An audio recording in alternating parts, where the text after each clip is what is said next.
Hello and welcome. We're going to do some more partial fractions examples in this video, so let's just get right to it. Let's start with one right here. The integral of 1 over x cubed plus 2x squared plus x dx. So, of course, we're going to need to do is factor that denominator, so we might as well start by factoring out one of the x's.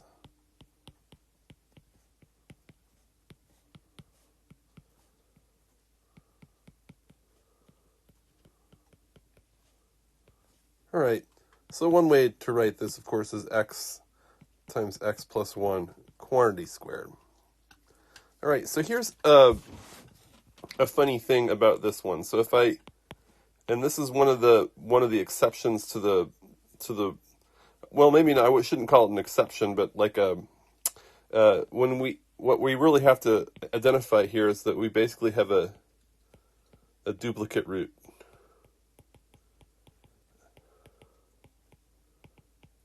We have a duplicate binomial there, factor.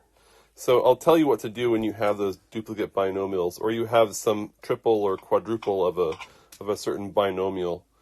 You have to think about it this way. One impulse you may have is to go a over x, that's the first factor, plus b over x plus 1, plus c over x plus 1. Again, you think about it as breaking it up into the three binomials. But this doesn't work because these are basically the same terms. And you can't have two terms be exactly the same with different letters, because if you added some value to b, you could simply take it away from c, and you'd be back to the same exact amount you'd had before. And so this is not, it's not a unique a solution. It should be that basically, there's an a and there's a b and there's a c, and these are going to be unique numbers that determine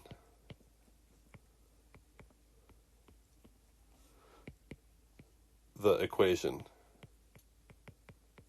All right, so the thing that we're going to have to do here, and I'll modify what we're doing. So again, this is not correct. Instead, we'll do it this way. We have the x plus 1 quantity squared, and you write it this way. The a over x, that's a binomial factor. We'll write that one out just as we would. We write b over x plus 1, and then for reasons I can't quite explain here, but we're just going to have to trust yourself on this one. We write it as a squared there. Okay, we're going to find out and see that this works just fine. So if you don't know why that's true, I think it's best just to go through and check to see that it will actually solve. This equation will solve. Okay, so that's what you do. And if you had a third power, there, of course, you would simply add. If you add a third power there, you would add an e plus x plus 1 to the third power, and keep going if there was more powers. Okay, so now you know the basic pattern for how to do this. Okay, well, whatever we do, let's erase some of this, just not to distract ourselves. Is we're going to multiply again, just like we've always done, by the denominator of the left-hand side, and we get 1 is equal to a times x plus 1 quantity squared plus b times x plus 1 plus c times x. And again, and I'll mention this, I always say this over and over again, this is true for all x, so it's true for a specific x. So what x's should we pick? Again, it's usually good to pick an x that zeroes out certain factors or certain terms in the equation. So I'm going to say x equals 0 is a good example because it will get rid of both of those terms. All right, so that gives us, if we use x equals 0, we get 1 is equal to a times 0 plus 1 quantity squared. That gets me an a is equal to 1. Okay, first letter down. Now we have to get the other one. Or sorry, the other two. I would pick x is equal to negative 1. That would be my next pick, because then we're going to get a 1 is equal to a times 0 plus b times 0 plus c times 1. And that, of course, implies that c is equal to 1. All right, we're on a roll. Now we have to pick yet another x. So now we don't have an obvious one to pick here. We can pick anything we like. I'll just go with something. Really, we just want to go with something that's as simple as possible. We did 0, we did negative 1, so why don't we not just do 1? Now we're going to get 1 is equal to, and we know what a is now. A is 1, so that's going to be 2 quantity squared times 1 plus b, we don't know what b is yet, times 1 times 2 plus, and then c, well, c is 1 times 1. All right, so now all we have to do is just solve for our b value. And we see right here that, well, we have 1 is equal to 2 plus 2b plus 1. So really we have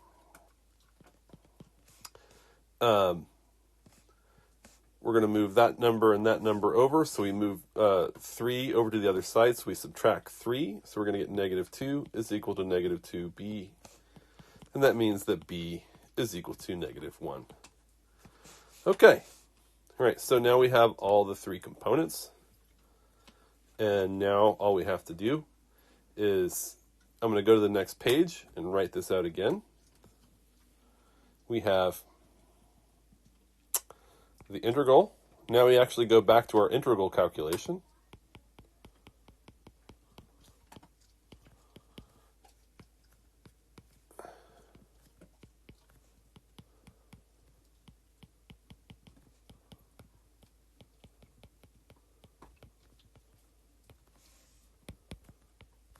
And now we put in the values, so it's going to be 1 over x plus, and then b's value was negative 1.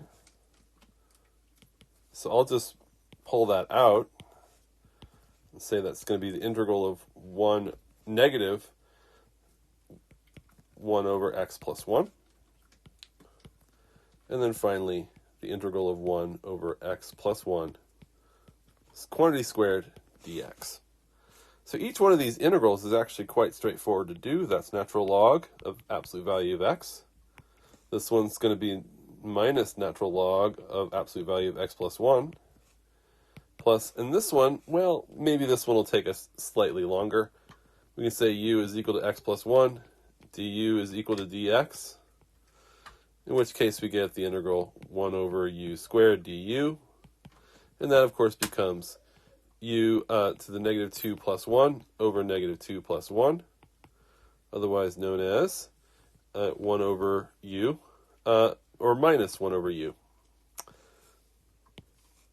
So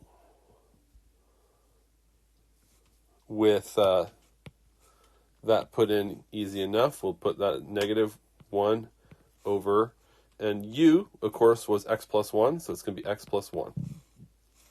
Then we go plus c.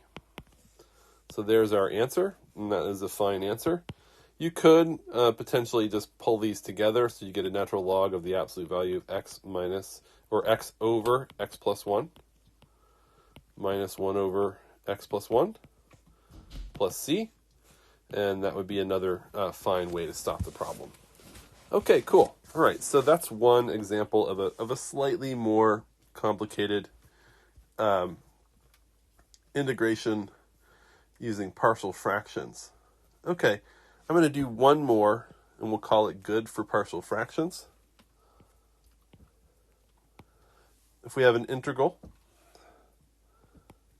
of 10 over x minus 1 times x squared plus 9 dx. All right, so for this one, we're going to have to use a formula.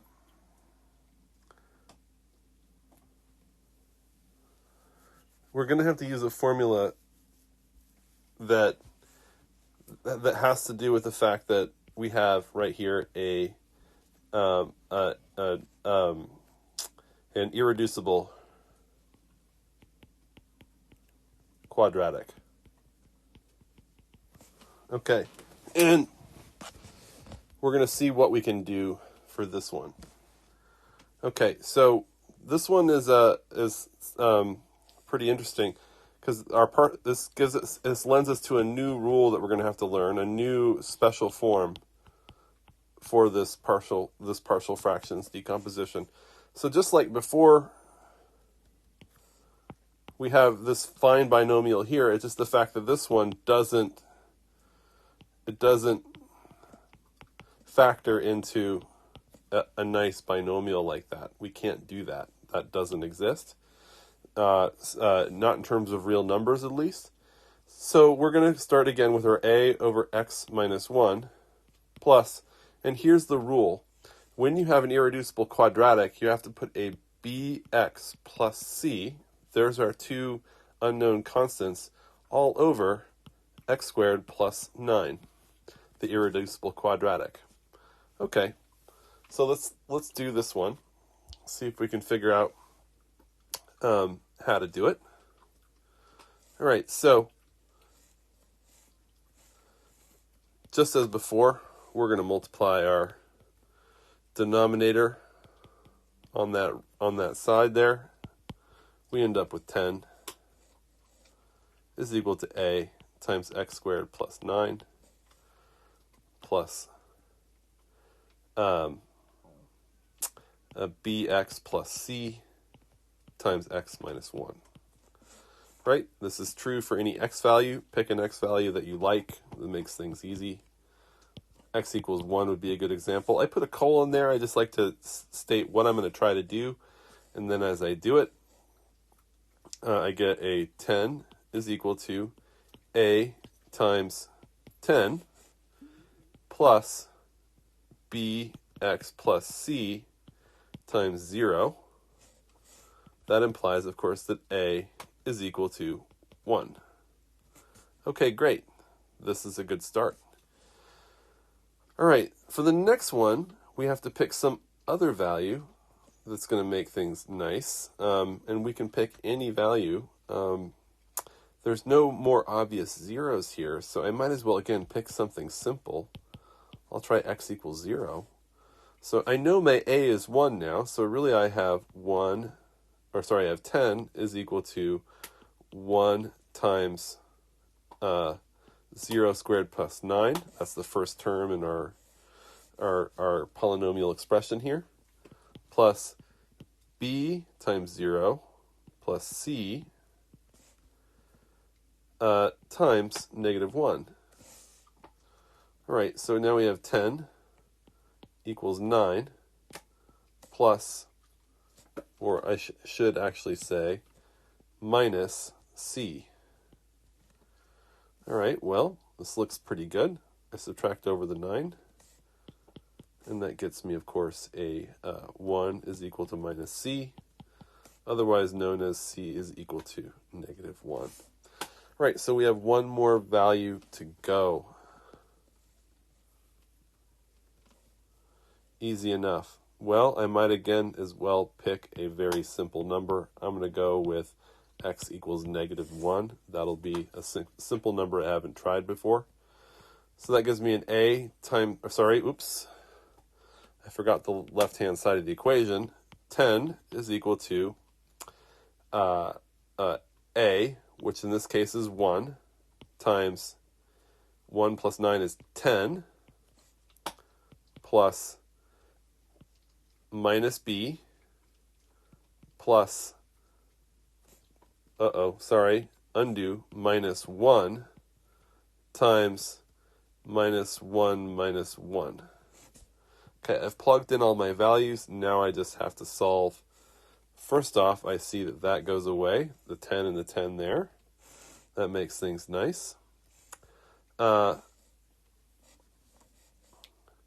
I have a 0 is equal to negative 1 of b plus 1 times negative 2.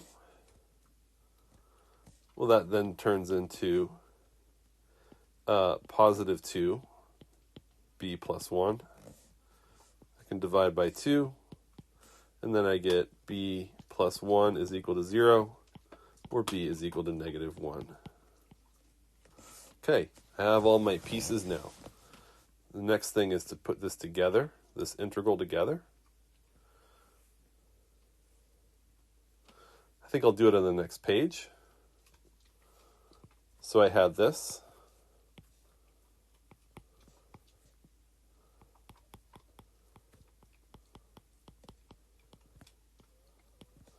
And then we got the following, the integral of a over x minus 1 plus bx plus c over x squared plus 9 dx.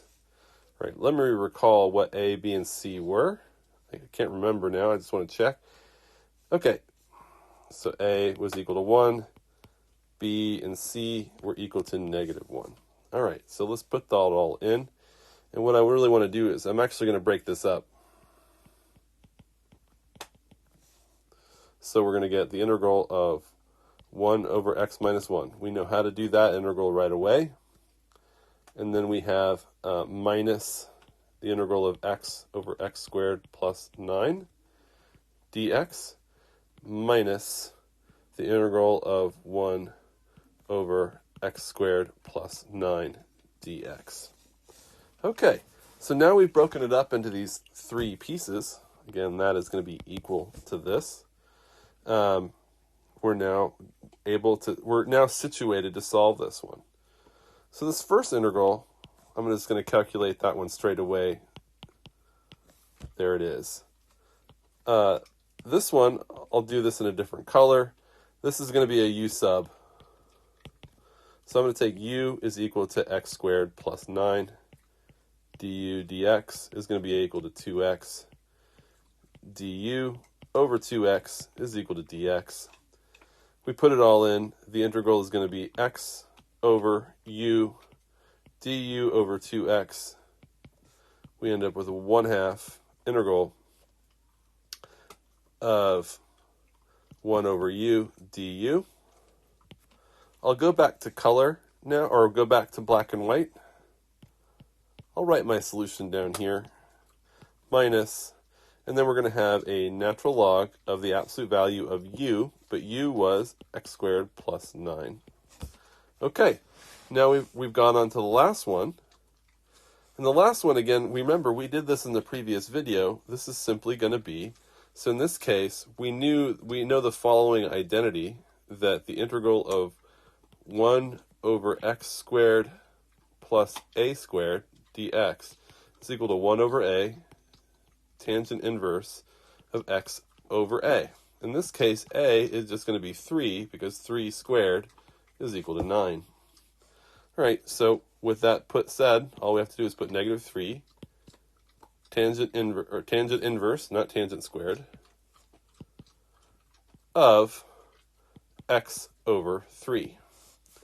Then we just add our plus c, and we've got our answer. Okay, so this is how we do some pretty interesting integration by parts problems. I hope this clarified a few things. It's one of those things where a lot of students tend to groan about it. They tend to be like, oh, these are so long. But I think once you just get into the habit of doing them, they flow pretty easily. But they do have many, many parts. And so it's one of those ones where you just have to keep your focus. All right, thank you so much.